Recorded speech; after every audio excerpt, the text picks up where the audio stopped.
It is a great honor and a privilege to introduce Shirley Black, a very close and dear friend, patient, and neighbor.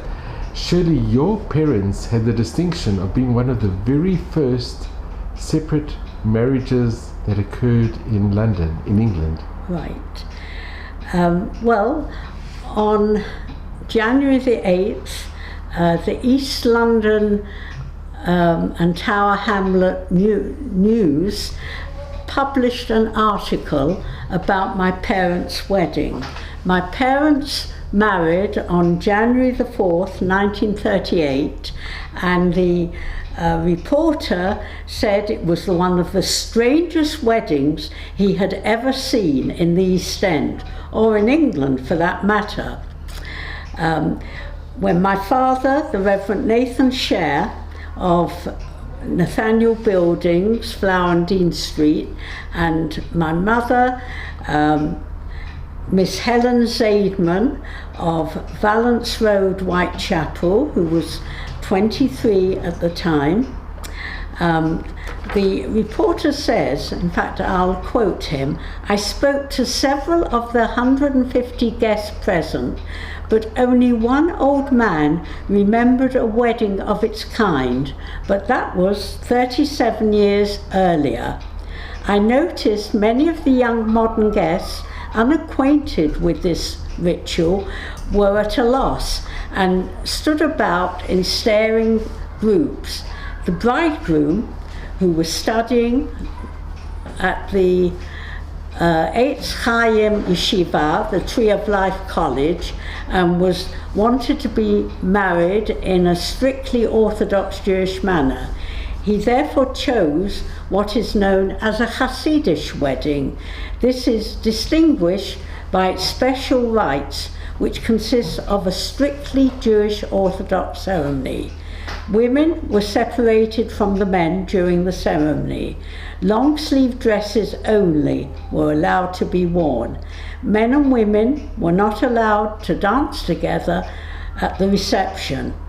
One young girl, who was a relation of the groom, ignorant of the solemnity of the occasion, invited several friends for dancing after dinner. They had a rude shock. At the reception at the Grand Palais Commercial Road, the sexes also dined at separate tables. Abstinence from meat was strictly observed, although I don't quite understand why, and every male present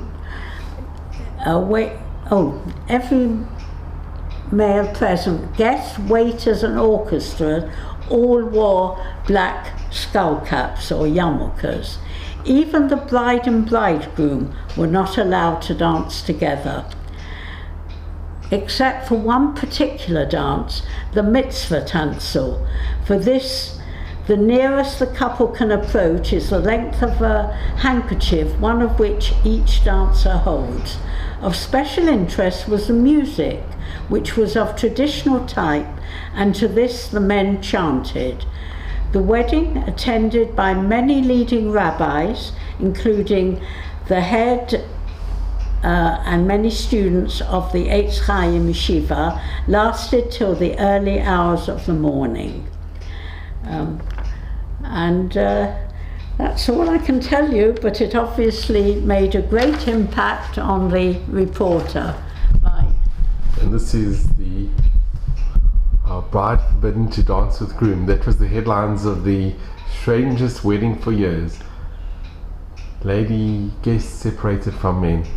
Wow. And this was in 1938. 1938. Yeah. Shirley, so your parents had possibly one of the very first separate weddings in England. Yeah. It was amazing. Even like the people, like the Rosh Yeshivas, I think they didn't have separate weddings. It's amazing, sure. Yeah. But my grandfather, my mother's father, was very, very particular. Yeah. He never, I don't think he ever ate out of his house. He never ate any manufactured foods. He would take his chicken to the sheikh of his choice. In those days you could do it, you couldn't do it today. And he would, ask the sheikh to sheikh the chicken for him. He was amazing. In fact, when he went into hospital, he was over 80, they gave him cornflakes for breakfast. And he called my mother, he said, what is cornflakes? And she had to tell him it was okay and he could have it, because he was very sick, yeah. And Shirley, can I ask, where did your grandparents come from? Do you know where the origins? My mother's parents came from, I think I told you, a place called Sosnowiec. Her mother died, my maternal grandmother died very, very young, and my grandfather remarried, and then they left Poland and came to England, went to England.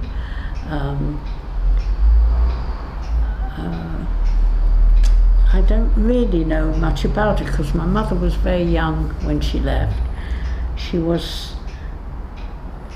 didn't have a good relationship with her stepmother, and her father was quite austere. I can't imagine her chatting to him and asking him about her mother. It was difficult for her. But her mother, this is an interesting story. Her mother, my grandmother, was one of 12 children. She died in 1923, so that was well before the war. One sister left Poland and went to live in Paris. I think she went in 1929, and she survived the war. The other 10 all died in the Shoah. So my mother had very, very little family. And then in the year 1963, which was the year we were married, earlier in the year, her aunt, her mother's sister, the only survivor, decided that she must have some family left, because when they were in France, they used to write to the sisters and brothers in Poland, and gradually they didn't get any replies, and at the end of the war they found that they had all unfortunately perished. But she knew that her niece had gone to live in England together with her brother-in-law, right? And she decided that she must find her. So she came to England. She didn't know any English. She took an interpreter, and together with her husband and the interpreter, they went to every Jewish organization that they could think of, the Board of Deputies, every place that might know. But the problem was, she didn't know my mother's married name. She only knew her maiden name. So the chances in 1963 of somebody knowing my mother's maiden name were not very high. Anyway, they went to the East End of London, and they went round the various shuls and so on. And they went to one particular shul, and the shamus happened to be sitting outside the shul, and they said to him, "Is it possible you remember a man called Reb Mattis Zaidman?" And he said, "Yes, he just was here a few minutes ago. He was here to daven mincha." So they said, well, could they have the address? They didn't think that he would still be alive. They had no idea. Anyway, they went to the house. They knocked on the door. The wife, my mother's stepmother, came to the door. And when they said who they were, she fainted. It sounds like a comedy, from a Yiddish comedy. Anyway, he came to the door and was very suspicious, because people always think they're after money. They said they don't want anything. They don't want to come in, nothing. All they want is the address and phone number of your daughter. That was my mother. And they came, they phoned my parents. My father answered the phone. He was very suspicious. Wow. What do these people want? But anyway, gradually they explained it through the interpreter, and also my father spoke Yiddish, so they were able to, verify that this was my mother's aunt and uncle, and they came to the house, and it was just a few months before I was getting married, and they were so excited. They came to the wedding. They came to the wedding. And after that, they used to come every year to my parents for Pesach. That's amazing.